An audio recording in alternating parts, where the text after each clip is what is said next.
Mmm, so yummy. Our breakfast is bitter gourd with egg. You know what, guys? This bitter gourd. Yay! This is from our garden. This is second time around, guys. We harvest, you know. So thank you so much. Thank you, Lord. I'm very happy today, guys. Today is again April 11.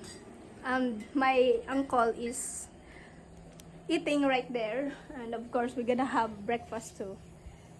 So that's our breakfast, and I want to show you where's our mini garden.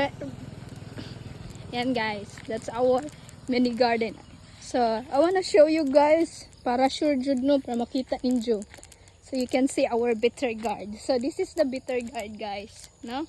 There is more fruits. Look, 1, 2. Actually, we just harvest 2 pieces. 2 pieces of bitter gourd. 3, 4, 5. And you know what, guys? How much the kilo per this in market?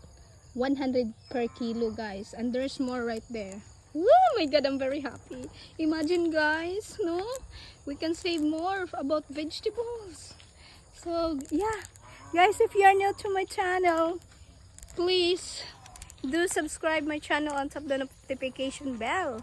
And look at my bonbon. So later, guys, alligator, we will go to the Pure Gold. Thank you, Lord. I'm very happy. So give me thumbs up with my mom.